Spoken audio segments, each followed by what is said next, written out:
Hello everybody and welcome, and this is the Midnight McBride Show, episode number 16, and I've called it Building Your Dreams because I'm joined by champion bodybuilder, Alexandra Jessica Whittle.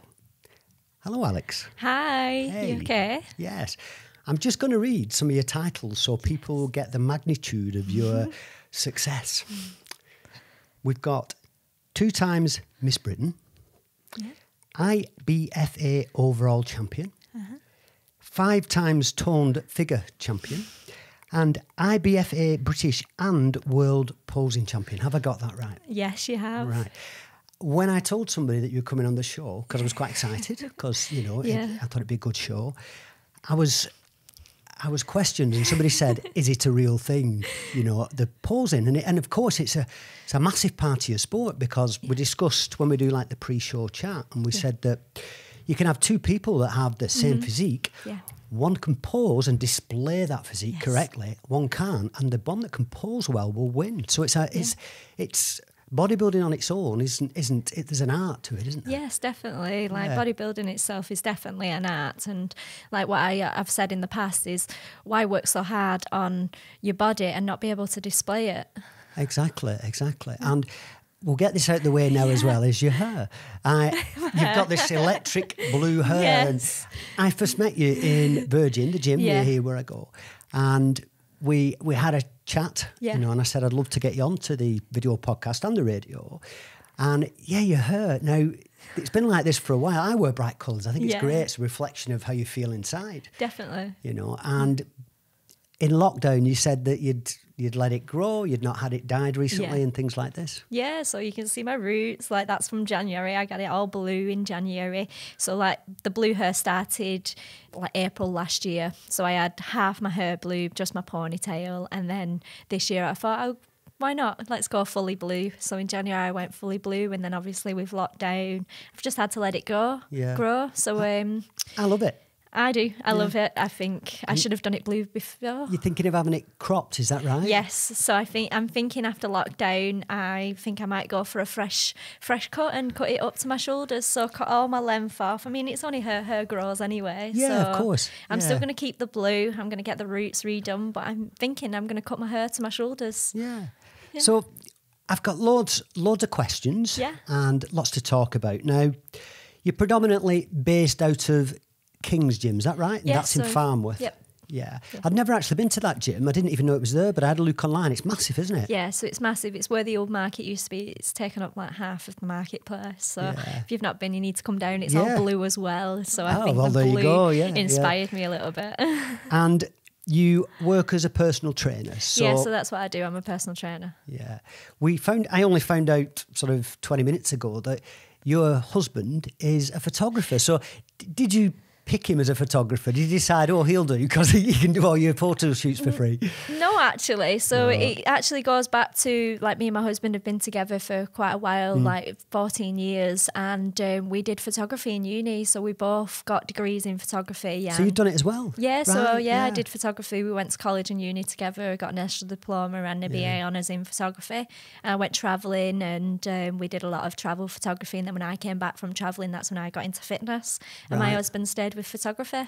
So you're a Bolton girl. Yes. And where did you go to school? Were you? I went to Thornley. Oh, did you? Yes. How old are you? I am 29. I'm 30 in August, so I left in 2006. Right, 2006. See, my brother all my family been to Thornley. Oh, really? I've been to about 6 or 7 different schools, but I ended up going to Thornley sixth form. But a lot of my friends have been, obviously I'm a lot older than you, but my brother and sister, he's Liam McBride and Gabrielle McBride, and they were, I think Liam's about 4 years older than you, so perhaps he might have left just as you were going, that kind of thing. Yeah, it could be like, but I don't really know many people that was much older, like, you know, a few years older than me, no. And but we probably crossed paths in school, maybe. So were you always a sporty kid? Because I thought there'd be sort of some kind of blueprint for this kind of success of behaviour, and there's not. Everybody's different. Yeah. You know, Sandy Holt's just done 2 shows before you came on, and Sandy talks about being bullied when he was a kid, you know, on a regular basis, and that's what spurred him on and sort of he wanted to help other people that are being bullied, and he's turned it all around, and that was the reason he's the man he is today. Oh, that's amazing. So was yours a smooth ride? Was everything good, and were you sporty? Yeah, well, I think in school I was quite sporty. I was a bit of a tomboy in school, if I'm honest. Like, I liked wearing my tracky bottoms, could not see me in a dress or anything like that. So it's like completely changed things around. I liked doing a lot of running for school. So I was like, I never really did anything like, I wasn't on a sports team or anything. Like, when it came to sports day, I used to always do a lot of the running. I'd always be the one like, Alex, do the big race and stuff like that. And I used to love it. Like, I used to do running and that, but didn't go bodybuilding or anything like that. And then after school, nothing. It's not something a lot of, people do pick it up younger now, but generally it's not something you pick up at school, is it? It's something that comes on a little bit later, possibly, through another sport quite often. Yeah, definitely, because obviously, like, going to the gym and stuff, you usually train, going to the gym for other sports as well. And I think, like, what you mentioned then about a lot of younger people getting into more bodybuilding now, definitely, like, I do wish that I was more into the gym when I was, like, coming towards the end of school and stuff, even though I was quite sporty and active, but after school, just completely, it was like more of a party after school, to be honest. It's funny, some of the sports that I look back, and I think there's some sports I could have gone much further in, and one was we did MMA, cage fighting, and I had a few fights doing that and got to a good standard, but I didn't have my first fight till I was 34, my first competitive fight, in a ring or a cage, and so if I'd have started that in my 20s, maybe, but I was too busy partying. You know, so. Definitely. Yeah. So I think if I'd have got into it a little bit younger, because I do compare myself, so I'm always, like, even though I'm 30 this year, like, I am looking at the juniors as well, like, even though I know that I do look young as well, but like when I first got into bodybuilding, I remember somebody asking me, how old are you? Because they thought I was probably a junior, but I was like, no, I'm like, I think at the time I might have been about 27. Yes.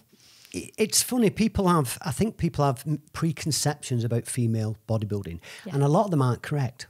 Number one is that they're all hench and stuff. There's so many different categories, and like with yourself, you're muscular, but you're not huge, and you're toned, and so you have still a feminine appearance, but just a very athletic one, you know. Definitely. So, like, there is quite a few categories within the women bodybuilding, because you do just instantly think bodybuilding, like, you think massive hench and not very feminine at all. But with my category, it is very feminine, and that's what it is. Like, you kind of get judged off, like, being feminine, all the glitzy and the glammy and stuff, and then the tone, and it's still being a bit sassy and girly, and so... How do you? I'm going to go through sort of a lot of the stuff that's involved with your sport, because I feel like I've had to list everything because my mind was so busy with all the questions, because it used to be a passion of mine, you know. I didn't comp or anything like that, and I only ever took my body fat down to certain levels. I didn't go to competition level, but I'd you know, I've done it a few times where I've ate tuna for 3 or 4 weeks and just dropped, you know, a massive part of the body fat and stuff.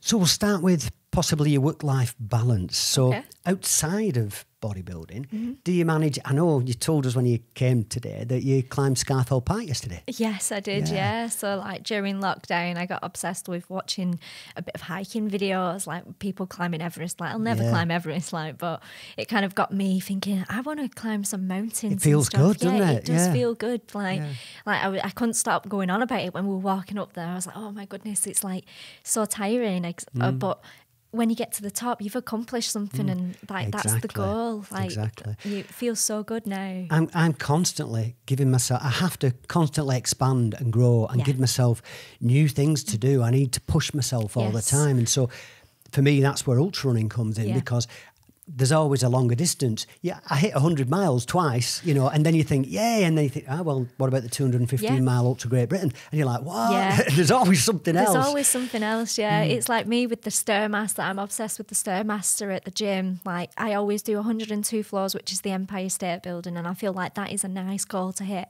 So during lockdown, like, I want to climb Kilimanjaro, so that's what I want to start training for now. I think I'm on a little new journey, and like first I want to climb the UK peak. So last year I did Snowdon, yesterday I did Scarfell, next I'm going to do Ben Nevis. So there's lots of people that excel in one sport and then change direction and end up excelling in another sport when you've got that mindset, when you are somebody that sets themselves goals and usually, you know, quite difficult. Yeah. The sense of accomplishment you get, the feeling when you, I say this about your expanding your bubble.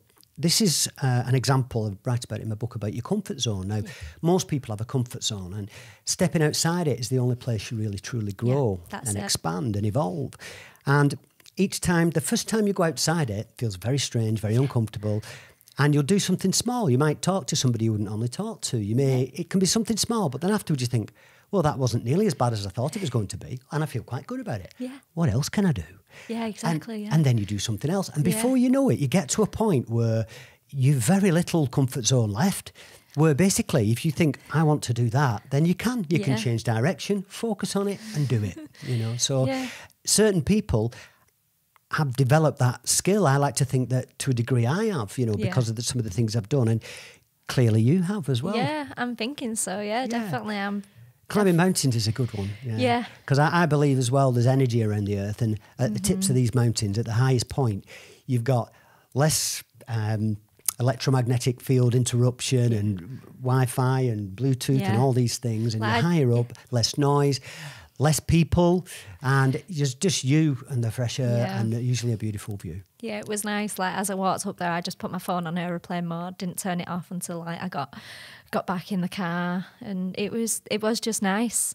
Like up there, I was just chilled for like 20 minutes and like on top of England. Like it's just like such a nice feeling, isn't it? I've done some hard things, and the Three Peaks is right up there with them. You know, climbing. You start off with Ben Nevis, then it's Scafell Pike in the night. And then you're Snowdon coming up when the sun's rising, you're on top of Snowdon, and you have 24 hours to do it. And it's, I'm going to swear slightly, it's bloody tough. It's hard. I can imagine. Like, and they are some of the videos that I watched during lockdown, and like that's what's kind of wanted me to do this. I was like, right, we're going to do the 3 peaks, and like I'm doing them individually at the moment. Like I said, I'd done Snowdon last year, Scafell yesterday, and next will be Ben Nevis. I'm hopefully for my birthday next month, like that's what we're going to do. We're going to go up to Scotland for a couple of days and hopefully climb Ben Nevis. Ben Nevis is usually snow-capped all year round at the top. Oh wow, okay. Yeah, and it's beautiful. If you get there on a clear day, you can see, but you can't always see. But still, it's a hard climb. I'd say out of the 3, Snowdon for me was the easiest. Right. Yeah.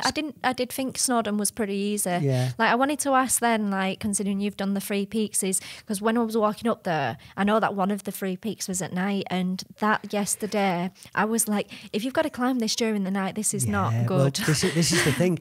Basically, whichever way you do it, they're in a straight line. Scafell's in the middle. You've got to do Scafell unless you attack one of the others at night, so you end up at Scafell during the day. But what Scafell is compared to the others, where it's much more clear, defined rock, sometimes steps or just rock. Yeah. Scafell's rubble, a lot of loose rock. And for me, I didn't enjoy Scafell as much because I kept falling over. And it was night, and we had head torches on and we got lost and all of those things, you know. So have you only done it during the 3 peaks, so you've only actually done Scafell at night? Well, I'd done Scafell before, I've done Snowdon probably 30 times. Wow. Ben Nevis a couple of times, and Scafell, I'd done it years ago, but not for a long time. Yeah. You know. Do you run down? I haven't run Scafell and Ben Nevis, no. I've run up Snowdon. Oh, wow. I've done that in, I think it was about, I don't know, an hour and 20 minutes, hour and 30 minutes, and just run up. Wow.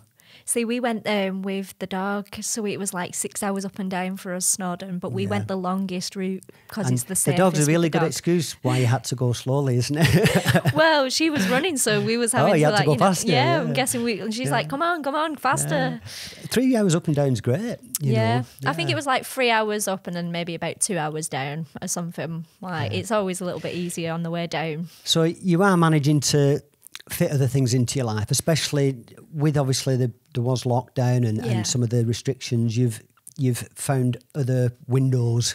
Yeah, so I took the opportunity while I had the time to do a few other things. So I set up a YouTube account and started doing some workout videos which at I've home. seen, which are great. Yeah. So there's a lot more to come with that. I'm looking forward to creating more content for that as well. Like especially when we get into the gym, I've got lists of workouts that I just want to film, basically. Yeah, exactly. That's brilliant. So maybe tell us now, Alex, what initially got you into bodybuilding? Let's start with this journey now. So was it just being in the gym and seeing other people? For me, when I was a lot younger, and we talked about Arnold Schwarzenegger, who was You know, as a kid growing up, we were all like, who is this guy? It was amazing. It was him and Lou Ferrigno and a couple of others. And they were some of the first guys to take steroids, which I openly talk about as well. I know you're a vegan-sponsored athlete now, which we're going to talk about, and the fact that obviously it's less prominent in women's bodybuilding, and certainly at the low weight categories, steroids isn't an issue, but for men, it's obviously there's a lot of men taking them. But Arnold Schwarzenegger was one of the first guys to think, okay, so I've got this physique, how do I show it off to the best of its ability? Started doing ballet classes, learning how to extend his muscles and the transition between poses and everything. And he changed the sport. Yeah, definitely. It's all about being elegant, whether you're a man or a female. Like, you want to present yourself in a nice way. So I've watched so many videos of people posing, and they're the ones that you remember, the ones that are more graceful and I just glide through the posing routines, like transitioning from one pose to the next. You know, it's an opportunity to like throw in like that ballet movement, throw your arm about and, you know, like catch their attention. Yeah, it wants to be visually, it wants to be aesthetically pleasing, shall we say, rather than just boom, boom, boom. It wants to be smooth and flowing and this kind of thing. Definitely. So what got you into the sport?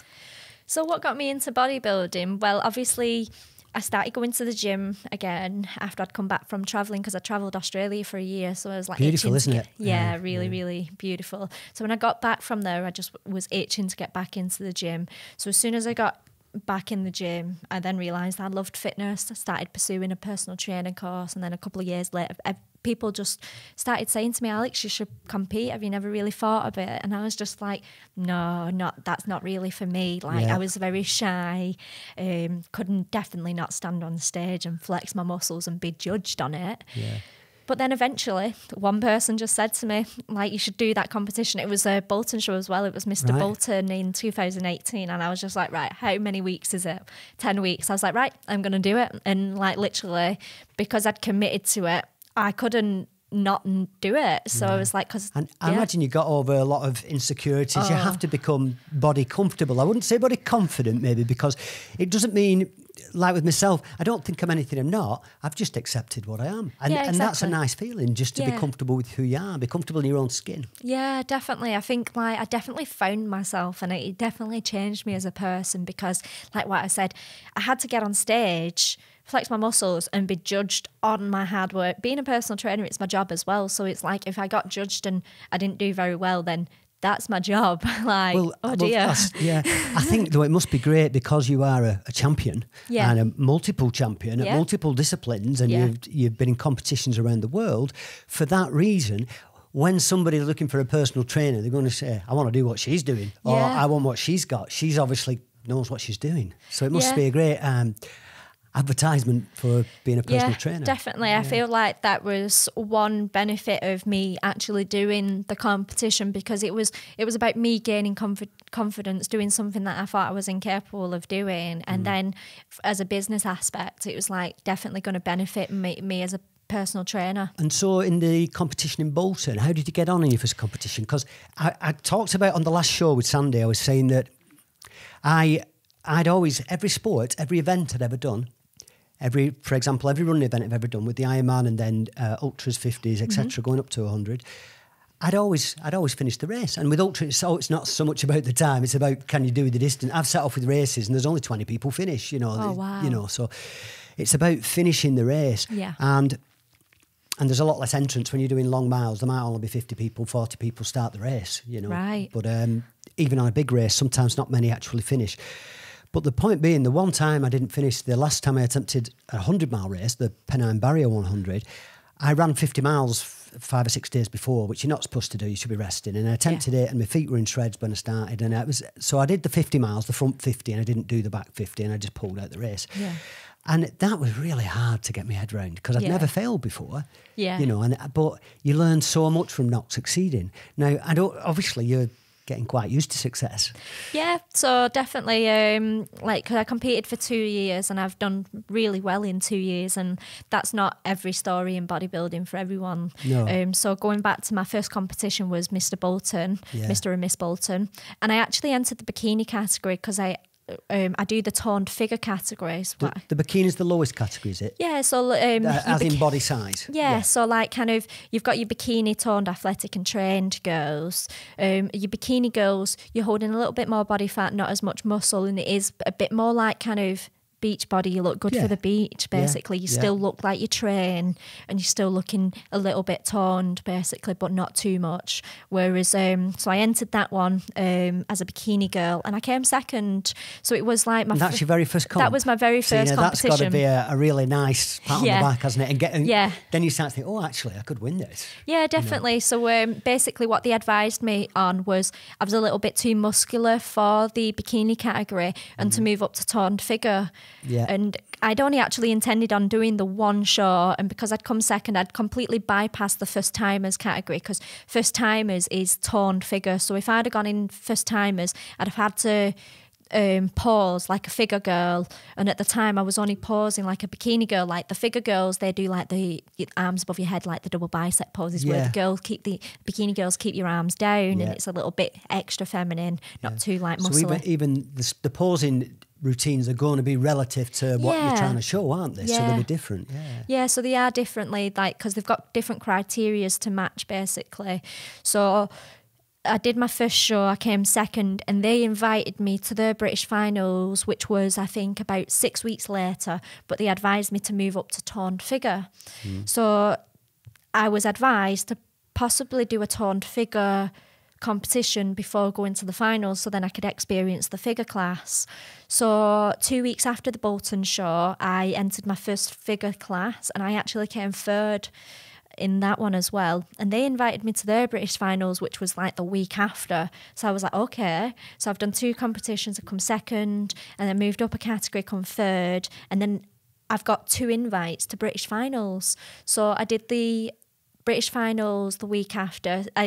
It was only my first British finals. I didn't place in the top 6, but that didn't dishearten me. No. Yeah, a lot of the time it's having the experience. You have to go through it. A lot of people when the amateur fights, they don't necessarily win the first few fights. They only turn pro when they start winning, because you've got to get over the nerves. Yeah, things like that. You know, I know what that feels like when you're more worried about does my belly look fat than getting punched in the face. Yeah, exactly. So at this point, like, I wasn't thinking about winning. It was all about the experience. Like, of course, like, you're going into a competition to want to win, but these girls that I was competing against said like years experience, so me like new to the sport, and I'm placing in the top 3s already. You know, that's good. That's incredible. That shows potential for me, I guess. Yeah, exactly. Yeah. So I ended up, I think it was 2 weeks later after the first British finals, doing the IBFA British finals in 2018, and I came 5th in that one. So that was my first year competing. So I came second in bikini, but then 6 weeks later I'd moved up to toned figure and come 5th in the British finals. So that kind of shows a lot. Yeah, spurred you on as well, because if you can do that at an early stage, you're thinking, I can do this. Yeah. You know. Did 4 shows in 6 weeks in my first like kind of batch of competitions, when I only intended on doing 1 competition. Yeah, so in my first year competing, like, after that first British finals, I decided to take a little bit of a break from there, but I was still itching to get back on stage. So I was looking at what other competitions were available, and I noticed that there was the IBFA England show in September. So I thought, oh, I'm going to try and go for that, knowing that that one was like an invite to the British finals the year later. So I was like, I could try again for the British finals next year.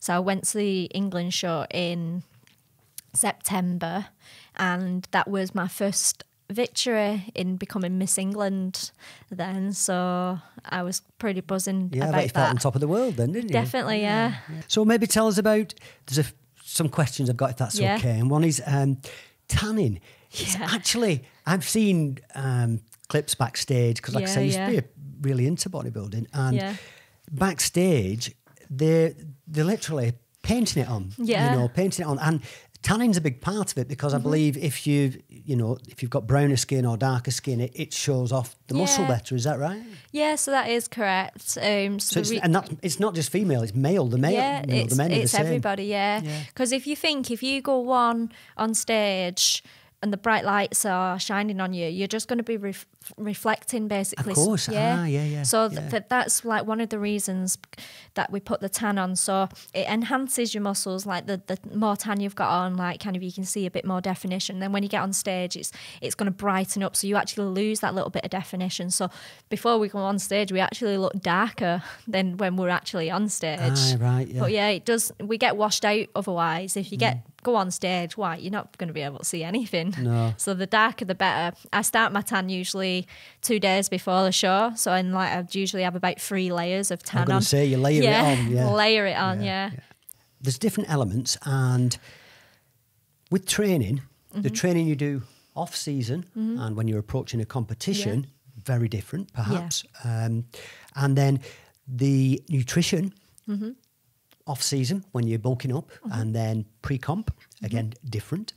And then right into possibly 1 or 2 days prior to a comp, different still, because that's when you start to de-water, and that's the bit when you're going to be falling over, you're dizzy and all this kind of thing. So maybe tell us about pre-comp, so off season where you're bulking up with diet and training, then come into maybe a little bit of what you do and the length of time prior to a comp, and then right down to the last minute. Because I know some people they'll dehydrate, plus they'll increase the body sugar, and they do all these kinds of things. So if you talk us through that journey, because it's fascinating.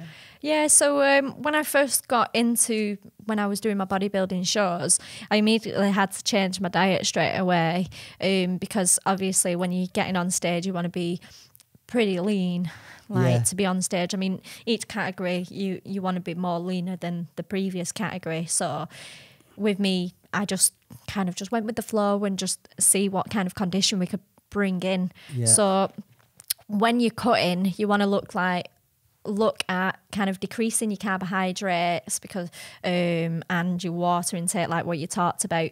You look at your salts and stuff like that, and high protein, kind of high fat. So my diet is usually high protein, high fat, low carb, going into the shows, basically. Manipulating like the water and the salts and stuff. That's the last minute. Yeah, so that's coming into the last week, basically, the manipulative of the water. And that, for me, that's an element, because I've been approaching a fight and I've seen other fighters where fighters do 12 hours, 24 hours before they put the water back in, but they've got to weigh in, say, the day before. Yeah.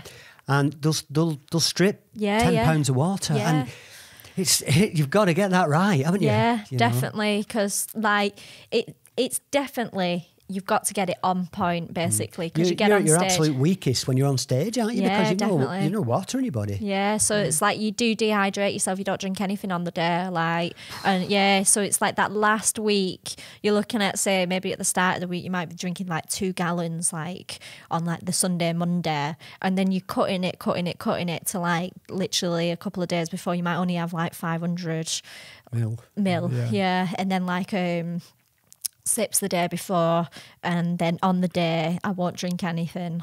So it is like literally just to be clear, that isn't good for you.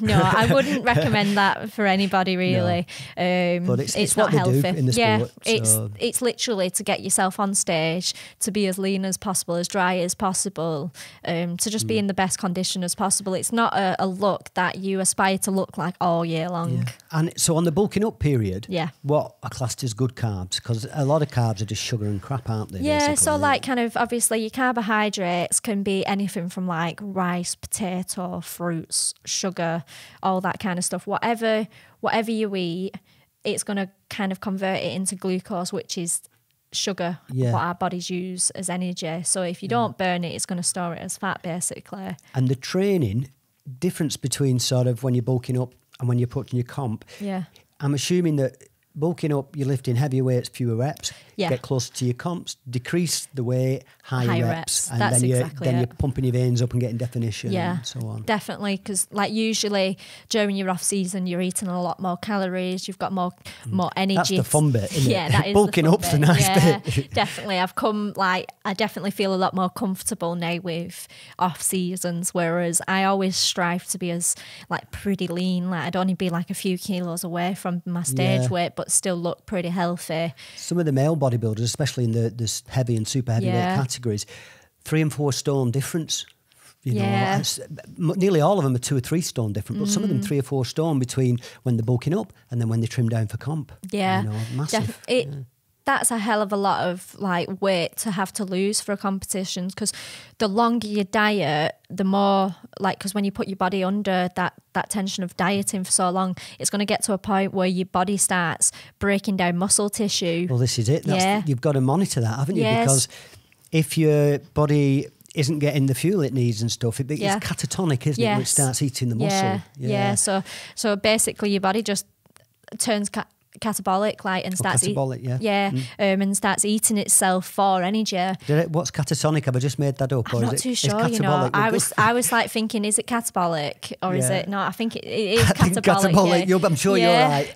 Like, I'm hoping I'm right. No, you'll be right. Yeah. You'll be right. So that basically what happens when you diet for so long. So I usually have about maybe 10 to 16 weeks, like 10 weeks to my first show usually, and then like, because I'll usually have another couple of shows planned, so then I bring in my condition and that little bit more. But then last few weeks, it's like what you call a peak week.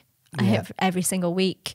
So it's about that dehydrating yourself a little bit more. So usually if I've done a show, I'll have a cheat meal, I'll have a big increase in carbs and stuff like that. I think for your sanity as well, I've been dieting during lockdown. I've dropped a couple of stone again because every pound I carry when I'm running, it's like carrying a rucksack you don't need. You've got to get it off. Definitely. But for my own sanity, I need to have the odd day where I just eat what I want. Yeah. You know, I have to have days like that. Yeah. You know. So I think I've definitely found that balance now. Yeah. I definitely used to feel a little bit guilty when I... You can go through that, I'm sure. Yeah. So whereas now, I know my body better than ever now through bodybuilding. Yeah. And maybe tell us a little bit, because as you know, I'm from Pills to Peace. I'm all about... I've taught meditation, I talk about meditation, and I'm all about the mind. Yeah. And even with the radio show, again, you know, we always switch back to the mind, because I think if you get this right, then everything else falls into place. You can have everything else right, but if you ain't thinking correctly, or you're stressed, or you've got tension in the system, and you're burning off adrenaline when you don't need it, you know, I talk about the fact when I did Ironman, there was a guy got in the water with me, far better athlete, much fitter than I was.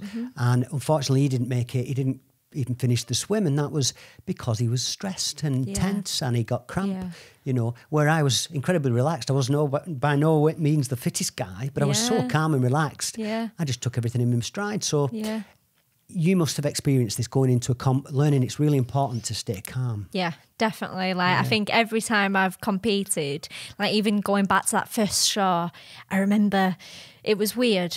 Like they put us in number order and I was like, oh, what number am I? And they said I was at the front and I was like instantly felt like, oh no. And I could feel like the instant sweat, the nervousness. And I thought, oh my goodness. And I remember thinking to myself, just breathe. Like, just breathe. You can do this. You can do this. And like, I just literally put the positive thoughts in my mind and off I went. Like, I just like literally, it was like almost like you got to fake it to make it kind of thing, into it a little bit. So I just put on a smile and I just remember thinking, nobody can know how nervous I am. Nobody needs to know that I am terrified stepping on this stage right now. So I just went with it, smiled, and nobody had a clue. Yeah. I've done it at many shows. Like, it's just breathing in and having these positive thoughts just before you go out on stage, and it definitely works. And I've even wrote down, like, in my notes on my phone, you know, like a little... like a mantra or something, something positive words in my phone, and like, you know, like you can do this, like, you know, nobody knows anything, you know, what's going on in your head, you know, when you're the only person that knows what you've had to do to get to this point. So it's like, I definitely do think having that de-stress moment, like, definitely puts you in. When you're relaxed, as human beings, the system, when it's relaxed, works perfectly. When you put tension in that system, that's when people overthink things, then you become stressed and you generally over a period of time become ill. You know, when you don't sleep properly and then you can't eat properly, your body doesn't digest the food properly and all of those things. So your mind's, it's huge. I remember doing the first radio show for Salford City Radio, and I tried not to let on. I was terrified because I had that many buttons to press while I was trying to guide a conversation and it was difficult. But it's once you start going outside your comfort zone on a regular basis. You start to grow as a human being and you become comfortable doing it. And then what happens is fear turns into excitement. Exactly. You know, 'cause it's the same thing. Fear is the feelings you have about a future event that you don't know the outcome of. Yep. Excitement is the feelings you have about a future event that you don't know the outcome of. And one of them is when you're having negative thoughts and one of them is when you're having positive thoughts. So a situation that's terrifying at one stage, if you start to think positively about it, you start to experience joy and bliss. Yeah. You know, and then it becomes fun. Yeah, definitely. Like I've definitely said to people, I thrive off the adrenaline. Just before going out on stage, it was like I've literally said them words. What was it that I once said? I like kind of turned them nerves into adrenaline and just thrived off them. That's what I've said. And it's just like, you've just got to thrive off it. And it's like, if there was a wave coming, say adrenaline, you can either be beneath it and drowning, or you can ride it. Yeah, I was just going to say that, ride it. Yeah. And when you've got this adrenaline and when you sort of crack it, you know there's nerves, but you think this is because I'm going to do something I'm going to enjoy, it's fun, and I'm going to feel good afterwards, and you start having all these positive thoughts. You push through that and then you really start to enjoy it in the moment. Yeah. You enjoy the experience. Oh, you know? definitely. You definitely enjoy it. And I think if you didn't have nerves, you wouldn't be real. You're not human, are you? No. You just wouldn't be real. So to have them nerves, that's completely normal. And you've just got to ride the wave. Just go with the flow. Like, enjoy that moment. And we talked about, I do yoga as well. I'm not good at it. I only have a very limited repertoire of poses, and I do them cyclically. So I do each pose 4 or 5 times, and I'm not breaking any world records. But I benefit massively from it. So I know with bodybuilding, some of the professional bodybuilders, the males that I've watched documentaries about, have full body massages regularly, you know, to sports massages to get all the tension out the muscle and things like this. Do you do yoga or get the massages or? Yeah, so I get massages more than yoga. Like I did used to do yoga. It's easier, isn't it? Yeah, it's nice as well. Just let somebody else do it for me. Yeah, I did used to do yoga a couple of years ago, like at the gym, but the classes did stop, and I never found somewhere else to go, and which was a bit sad, really, because I could tell the difference, especially my hamstrings, getting into these poses, holding these poses for longer, and I think, you know, again, watching a documentary, pumping iron, things like this, where a lot of guys used to curl and they do this limited movement rather than fully extending and contracting the muscle. And with yoga, you fully extend and contract muscles, which is fantastic for your body, you know. Yeah, so it's like, that's why I always promote stretching, and I do recommend people to do yoga as well, because like if you think about while you're exercising, like while you're pumping in like this motion and that, you're pumping in what you call lactic acid into the muscles, and then that's what's that burning feeling. That's what that burning is. And while you stretch at the end of your session is basically to lengthen the muscles to how they were prior to working out, because obviously you've got lengthy muscles, you're working them out, you're shortening them muscles, pumping them up, but then when you stretch them back out, lengthening them, and it does help with the delayed onset muscle soreness. It's not going to stop it, but it helps flush out a little bit of lactic acid, and you might not be as sore, but at the end of the day, like, you want to have nice lengthy muscles. You've got more muscle. I've seen the little bunched up, you know, years of doing reduced, not doing the full movement with curls, and the muscle looks great in one position, but as soon as you move the arm, there's nothing there, or it looks weird. You want to do the full range of motion. You'll get the benefits out of it a lot more.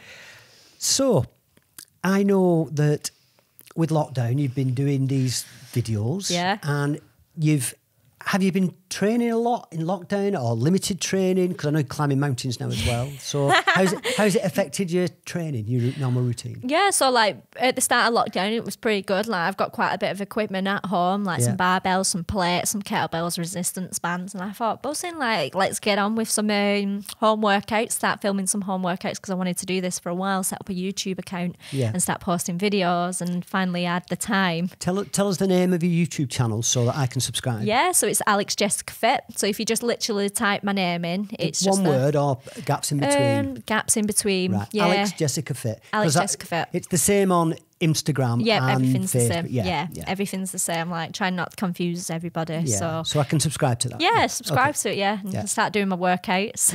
Well, we'll see. Yeah, maybe I should do like a running workout. You know, some like stretches for running runners. A workout for old men. Yeah. Yeah, maybe.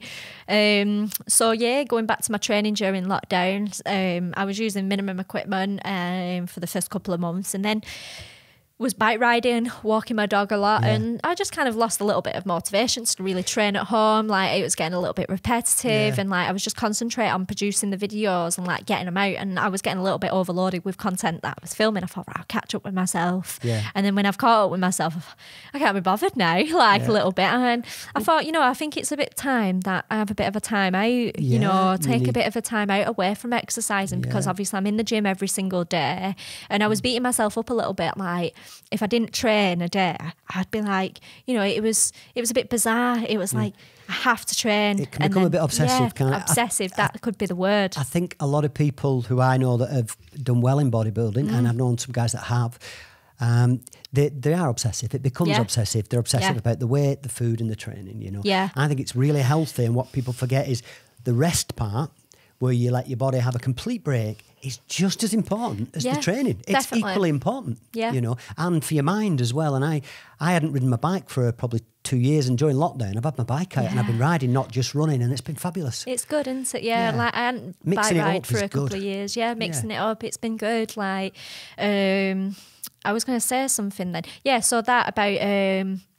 I was obviously obsessed with my bodybuilding, so taking that gym away from me, it was like an unexpected challenge that I just wasn't really prepared for, you know, because you can't create the same progress as what you were doing in the gym. Like, I had my perfect routine that I'd do most days in the gym. You know where everything is, you got used to each machine, the surroundings are massively important.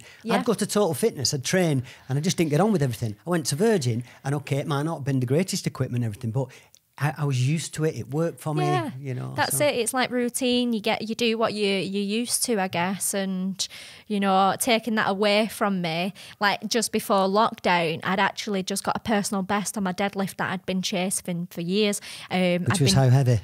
So I just got a PB of 120 kilograms on my deadlift. So that's picking a bar up with 120 kilos on the bar. I'd been chasing 100 kilos for years, and like, I'm not one for like hitting my 1 rep max like constantly. So like, for years I've never really done more than like maybe 80, 90 kilo deadlift. I remember years ago I think the highest I got was 97.5, so I was so close to it, considering I'm only like under 50 kilos. So I was What's that in pounds and stones, do you know? 64 kilos is 10 stones, and however you 50, about 7, just over, about maybe 7.5 stone or something. Right. I'm not sure, just over 100 pounds, maybe 105. I'm not too sure. Between 100 and 110 pounds, we'll say.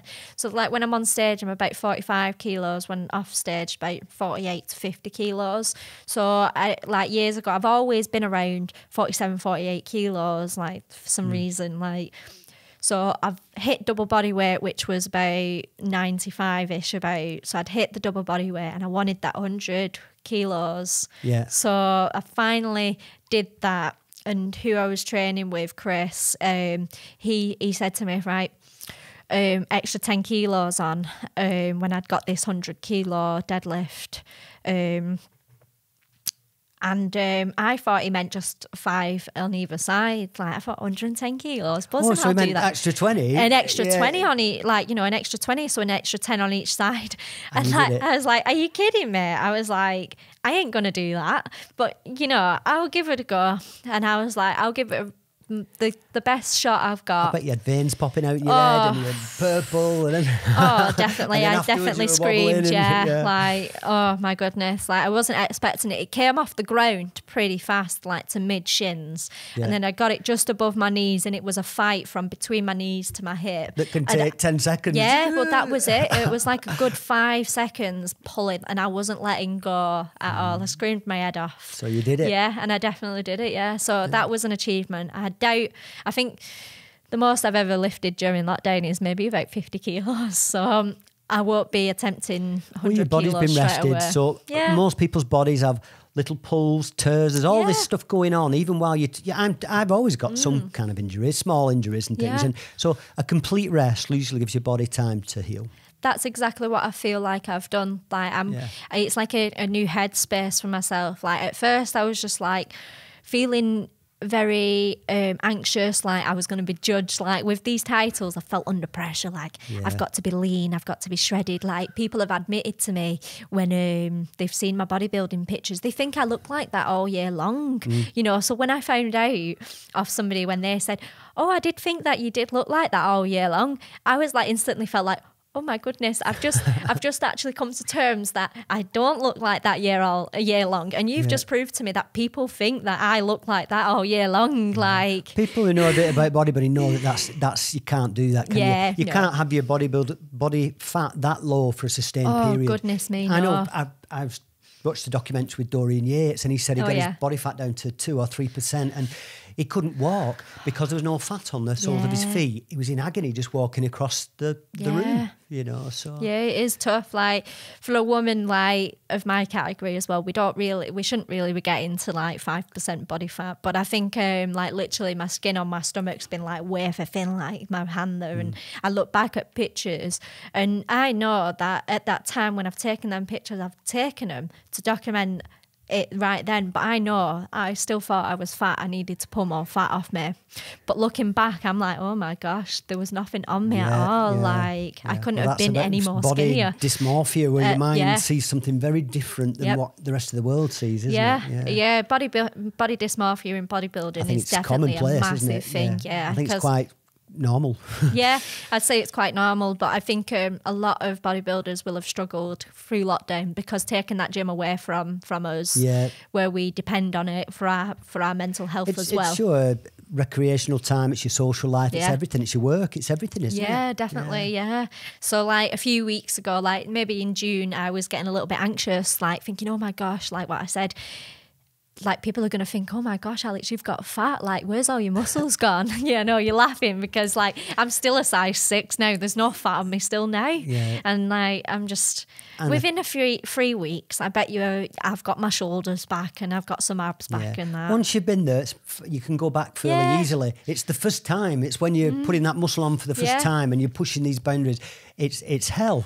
But you've been there, so you'll be able to reclaim that very quickly. Yeah, I think, and I think the reverse process of it all, like the weight gain, is something that a lot of people can relate to as well. I'm not too sure if you saw one of my Instagram posts recently. I did want to post it before lockdown because I'd done some pictures of me comp ready, so I'm really shredded. And then from November, and then next to it is like a picture in off season, like from January. So I was actually meant to post this in March, but I just kind of got the confidence to post it just like maybe a month or so ago.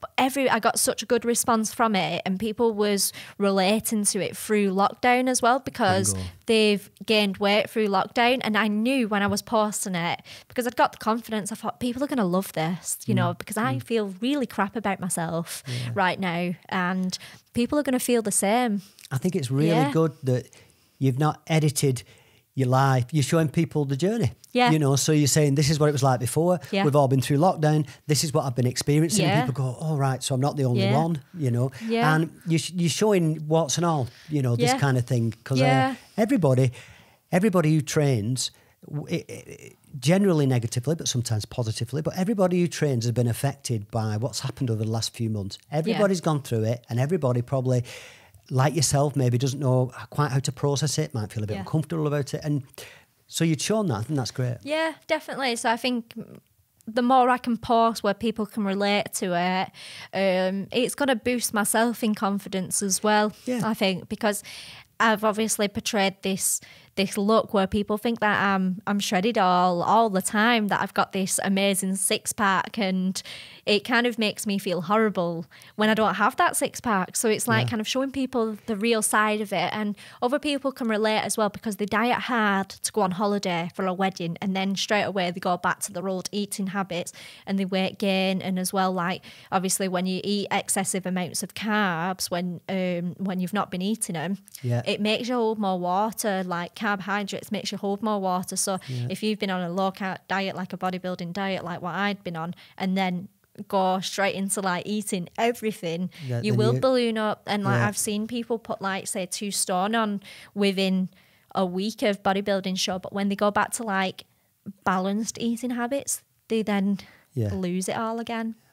Alex, I know you've done a little bit of radio and we discussed it. It turns out you're now on the sports panel and a regular on every week on Bolton FM. Yeah, so I'm now a radio presenter on Bolton FM with Jim Bailey. Yeah. I'd been a guest on the show with various hosts, talking about my personal training and my bodybuilding over the years. And I've known Jimmy for quite a few years, and he just happened to say, oh, there's a position on the radio if you want to be a regular spot, because I had joked about being on there more regular, and I'm on there every Wednesday now. Yeah, I mean, if you like, I love doing the radio, and each week it's a bit different. I have guests on and things like this. Since the lockdown, I've been recording the shows on my own, but prior to that, the first 70 shows, all different guests on. It was a chat show, and I loved it. But I say it was always therapy for me, because we'd have a chat about things, and I opened up as well as them, and it was like having a counselling session for me doing the radio show. So I felt great. You know. Yeah, I enjoy doing it because we talk about the sports and stuff, because that's what it's about. It's a bit more alternative sport, and I wanted to branch out, meet more athletes and sports people from around Bolton, because we do try to get like Bolton sports people on, athletes and that, and it's definitely a confidence booster in talking as well, because I never really liked talking and stuff like that at all. So, and it's funny to think the first time I went on the radio, I'd planned everything out. I was like, I asked him, I can't remember who I was on show with. It might have been Chris that I was on show with first. I asked him a lot of questions. Like I said, give me a list of questions that you're going to ask me, and I'll prepare myself. Sent over the questions. I'd thoroughly prepared myself. Brought in my piece of paper, all answers on and stuff like that. Yeah. Was not prepared for, hi Alex, you okay? I was like, The first time on the radio, I stuttered saying hello. Yeah. I felt so embarrassed. And I was just like, imagine like I'm on the radio, I'm bright red, like talking into the mic. The best version of yourself is when you just relaxed and being exactly. you, isn't it? Exactly. That's it. So every time that I went on, the next time I was very prepared for hello. I was like, yes, I'm all right. What's your name? Yeah, I knew how to say my name and that I was okay the next time I was on the radio. And then the more times I've just not prepared myself at all. Yeah, well, I have often been a guest as well on other shows and things, and I love doing that because I just rock up. I have a brew and I just sit there and I don't have to plan and prepare anything. I love it, you know, because if they're asking me about me, well, I know the answer. Well, that's it. It's like people say that I'm very good at talking when I'm passionate about what I'm talking about, and that's what I'm here to do. I'm here to talk about what I'm passionate about. So no planning needed. No, maybe just a little thing, Alex, is you have a nose ring. Oh yeah, and your ears too. Yeah, don't I thought you were going to say something bad then about me. No, no. But is this what we call it, grunge or? Yeah, I only have one earring. Like that's a stretcher, you know, one of them stretchers. That's what I meant. It's like a saucepan you put in your ear, isn't it? Or a plate. I keep saying that I'm going to take it out and get it stitched up. I've been saying it for years now that I did that. Some of them I've seen, they go bigger and bigger and bigger, don't they? Yeah. So this is actually a 16 mil, so it's maybe about that big, 1.6 centimetres. 50 pence piece. Yeah, probably, like could probably get a coin in there. I'm not going to try. But I did it when I was 16. And so I only did one year. Yeah. So I've had it for like nearly 14 years. And then, in fact, I got my septum pierced before I actually did my ear. Like, I got my septum pierced the day that I finished school. I did my final exam in school. That was your treat to yourself. Yeah. I went straight into Bolton and got my nose pierced, but at the time it was like a horseshoe, so you could just hide it up your nose, like. Right. And I remember thinking, like, I could have got this done before and just hid it in school. But yeah, and like I've had it out for a few years, so I've not really worn it. And then I put it back in maybe about 6 years ago, and then I put this particular ring in a couple of years ago, and it's like locked in. I can't take it out. I have to literally go to the piercing shop to take it out. Right, so you sleep in it, swim in it, yeah, running it, everything. I have this like panic sometimes that, like, you know, if I'm cuddling the cat or dog, that might catch it or something and rip it out. I mean, touch wood, that never happens, but my goodness, it frightens me. So one of the last things I'm going to talk to you about, Alex, is drink. I was really curious because I didn't know. I'm assuming when you're not preparing for a comp, if you want to have a drink, you could, you know. But I didn't know whether, I know some bodybuilders that never touch drink, and I don't know whether you can drink, can't drink. Yeah, so basically, well, if you think about alcohol, it's just like empty calories, like, you know, a glass of wine. There's no nutrition in there, but it's a nice glass of calories. But so when clients do come to me, if they're a heavy drinker, like drinking 2 glasses of wine a night, I'll say try and cut down on your alcohol, and you'll lose a lot of calories. So that's why we don't really drink, because they are empty calories. However, like, I mean, I have drunk during lockdown. I've had a few bottles of wine here and there while I can. So it's a sport where you know, perhaps apart from right towards the end of the journey, if you come up to a comp, you can have the odd drink and stuff. Yeah, so I was just going to touch on towards the end of my prep. So like the night before a show, I'll usually have a glass of wine. It helps with drying out a bit. So and imagine, the nerves. And the nerves, and the nerves, So usually the night before, like obviously if you think I've had minimum water as well, and on the day I'm not drinking anything. So like kind of I'll only, like I think you had the last couple of shows, I didn't drink anything at all, like just like on the day.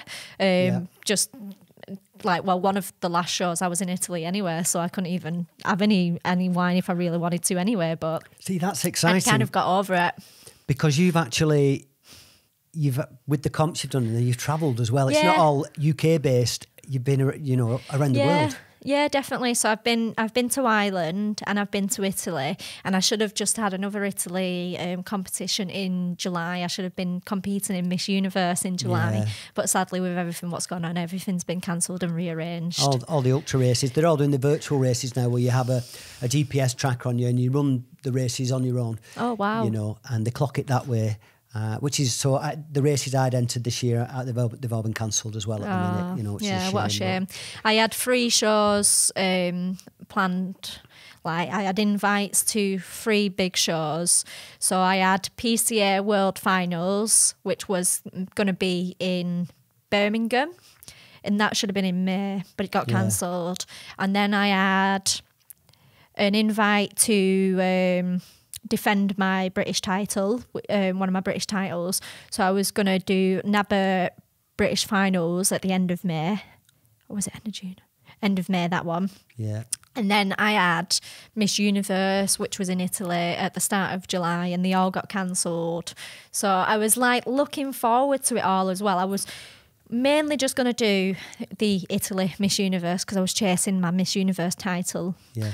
So I really was going to definitely be doing that one. And I suppose money's a factor as well, isn't it? Yeah, if you're travelling, that's because exactly it. You've got travel expenses, accommodation, you know. The tan, the makeup, everything's very expensive. And if you think I've done 15 shows in 2 years, like this year was going to be probably my final year as an amateur bodybuilder. I was really going to try and get my Miss Universe title this year because my British finals that I was going to defend was going to be potentially an invite to the Universe, which would have been in November as well. So I would have had 2 shots of, hopefully I've had 2 shots of getting my Miss Universe title this year. But I'm just going with the flow, you know. I was gutted, but now, you know, like things will come back around. Yeah, that's all you can do. I had a bit of a slump when these races started to be cancelled. I do with GB Ultras, I do a lot of their races, but I've now got entries for next year's races. There's the virtual races in the meantime, and I do love running on my own as well. I'm up in the hills all the time, so you've got to just make the most of what you have. Yeah, so I am hoping that maybe the PCA and PCA World Finals and the NABBA British finals that I had invites to today. I'm hoping they'll just forward them for next year, so I can just try again, because it would be good if I had an invite to next year's British finals and I wouldn't have to compete at regional. Yeah.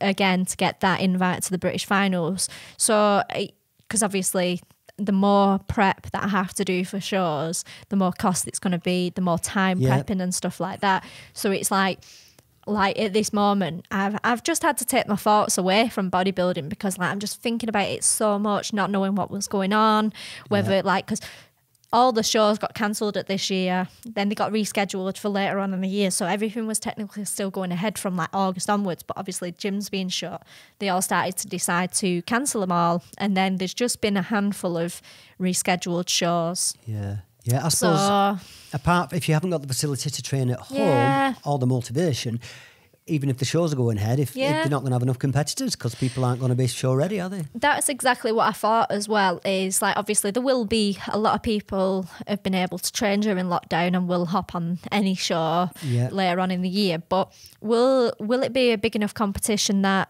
there is enough competitors to feel like you've earned that title as well? Like that crossed my mind as well. I thought, should I just try it? You know, it might be an easier competition to win. But, you know, I actually like the idea of competing to win that position. You know, I don't want to like be... you were the best on that day, not that sort of you... It just, you made do kind of thing. Made do. Like, I feel like 2020 is going to be that year where, like, it's just been a bit up in the air and a bit of a grey area, basically.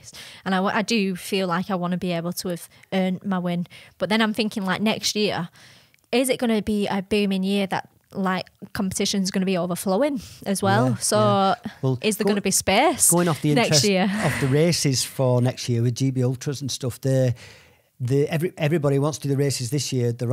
Everybody's booking the places, and some of the races are filling up, you know. So I think it's going to be a great year. Yeah, I think next year is going to be a really, really busy year for everything, for every sport. I think everybody, because certain things have been taken away from us, stop taking them for granted, appreciate it. Yeah, exactly. And a lot of people are revved up and can't wait to get going. You know, exactly. Like, imagine going to the gym twice a day, like 2 different gyms. Like, I used to go to 2-3 different gyms some days. Yeah. And when lockdown came, I felt like I took the gym for granted, even though I was in there every day, sometimes 2-3 times a day in different gyms. Like, I'd go train at my gym in the morning, train my clients. Then I'd go to like Nuffield or something and use the spa. And then I'd go back to my gym and train my clients, but in between, and I'd train myself as well. So it's like, it's crazy to think that I thought I took the gym for granted, and I can't wait to be back in there and just appreciating. And it's the social element as well, just being around people. Yeah, just like other like-minded people that are there for the same reason. Like, So, Alex, the last thing I want to talk to you about now is you've been a vegan for many years. Yeah. And you are officially now a sponsored athlete, aren't you? Yeah. That's fantastic. I know, and I'm just amazed by that. Like, I've been wanting like something like that for a couple of years, like, and like being vegetarian. Like, I was vegetarian for 14 years, and then like 2 years ago I decided to go vegan, plant-based, and like it was when I started my bodybuilding, that's when I completely went vegan. So it was quite weird to think that, like, obviously I got into my bodybuilding and completely decided to cut out every single animal product. See, the 2 ultra runners that I had on this show, the champions, Nicola Bruce and Gareth Kilshaw. Gareth Kilshaw's full vegan. I'm not sure if Nicola's gone full vegan, but Gareth, you can do it. People think that you can't be at the top of your game and be vegan, and everybody's disproving that now, aren't they? Definitely. Like, living proofs like that. Like, and bodybuilding is a great one. Yeah. Because, endurance is a great one. Can you do these events with being vegan? Another one is, can you put muscle on of course, because a lot of people think you can't, you've got to have meat, and you don't. Yeah, so it's like that is like probably the most common question that I get. Where do you get your protein from? Like, I don't openly run around now saying that I'm vegetarian or vegan. Like, back when I was in college and uni, when I was vegetarian, I was definitely a vegetarian activist, like trying to bring awareness, trying to change the world. But like, obviously, now I'm on my own journey. I'm trying to change as much as I possibly can myself. If people want to ask me questions, I'm openly tell them, and I like the surprise off people when they find out that I'm vegan. Like, you know, they're like, what? It's like, how do you even have that much muscle? Like, I didn't even realise. I've been called, people said that I'm on steroids and stuff like that, and I definitely do not take steroids. It's like kind of the more, like, I just want to be as ethical and like kind of natural as possible. I was vegetarian, then I went vegan. Yeah. And then now I'm neither. I basically occasionally have meat. Yeah. And does it sit well with me? No. You know, and I have a few issues with it. However, that's the life I've chosen at the minute. But I've experienced for probably nearly a year being full vegan. Yeah. You know, and I was incredibly healthy. There was no issue with it, you know. So, good. I think like it's more about people being aware of it all rather than like kind of force feeding it. Like it's nice to like, and people just to have that option, you know, like what you said, like it's being flexible. I say I've met the vegan mafia. I don't know if you've ever, I call them the vegan people who you eat meat and then at the end of the day, it's a choice and everybody should have the freedom to make that choice. Yeah, definitely. The thing is to make sure that everybody has access to the right information and maybe not thinking that you could be a champion bodybuilder and be vegan. That myth needs dispelling. And you're doing that. Definitely. Like I have had loads of messages from other bodybuilders, like, you know, other people that are getting into competition saying like, messaging me like, wow, you're vegan. Like, because when I announced that I was sponsored by CMP, like, because I'm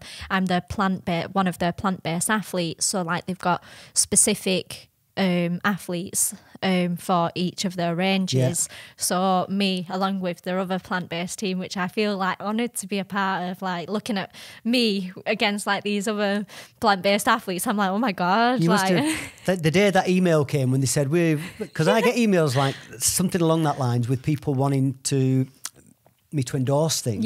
But a lot of them are nonsense. Yeah, you know I do get a lot of nonsense as well. But when you got this email, you must have been, that's it, because I'm assuming they supply you nutrition now and so they send me a few products a month and I provide them with some promotion and imageries and so on, and I've also got a discount code for anybody that wants to use it as well, so you can find that on my actual Instagram and stuff like that. I've got it linked everywhere. It's like 30% off as well, so it's a good discount as well. Right. So you have Instagram, Facebook. I know you're prevalent on both of those. I've seen your stuff. YouTube as well. With that's where your videos go on your social media channels and on YouTube, don't they? Yeah, so they're actually, everything that I'm posting onto Instagram and Facebook right now, you can actually find it already on my YouTube account because I've already published all that content. Like, because every time I post a new video, I always try and promote my YouTube account, like check my YouTube account, you know, there's exclusive and unseen content on there already because I won't be posting everything to Instagram and Facebook. So, and do you have a website? Yeah, I've got a website, so it's alexjessicafit.co.uk.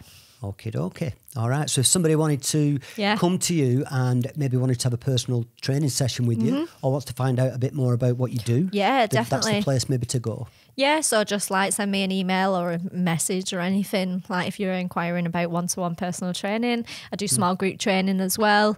And I've got quite a lot of stuff that I've been working on recently. Like I've got some programs that I should be releasing soon. Right. So that should be interesting. Yeah. Alex, thank you very, very much for coming on the show. Really appreciate it. And you're now one of a number of champions we've had on the show. It's amazing, you know. Thanks for having me on. Yeah, I feel honoured that you invited me on. Yeah. So I'm going to leave you with a quote now, folks. And the quote this week is from a book, From Pills to Peace. And it's, the prisons we all live in are constructed by the mind. And I think this is relevant to the show we're doing here, Alex, where the only thing holding you back from your dreams or building your dreams, bodybuilding your dreams, is you. And it's your thoughts. And we're all capable. As a race, human beings don't always fulfill the potential. And I think it's our duty to find out what we're capable of and fulfill our dreams, just like Alex. Thank you. This is Midnight McBride. I hope you've enjoyed the show. And you can catch me on Salford City Radio every Monday night from 11 till 12 p.m. with the Mind, Body and Spirit Show. That's 94.4 FM. You can buy my book From Pills to Peace on Amazon, Booktopia, Goodreads, and any number of places. Also, if you go on to iTunes and audible.com and Amazon, you can get the audio book, and you can also get the Kindle version. That's out as well. You can also look at the social media channels, which is Instagram, LinkedIn, Twitter, and Facebook. You can subscribe to this show on YouTube, and you can also listen to this show in an audio podcast, which is on Podbean, Spotify, and iTunes as well. And if you'd like to get in touch, then you can go to the website, which is midnightmcbride.com. Thanks for watching, and I'll see you all next time. Shalom.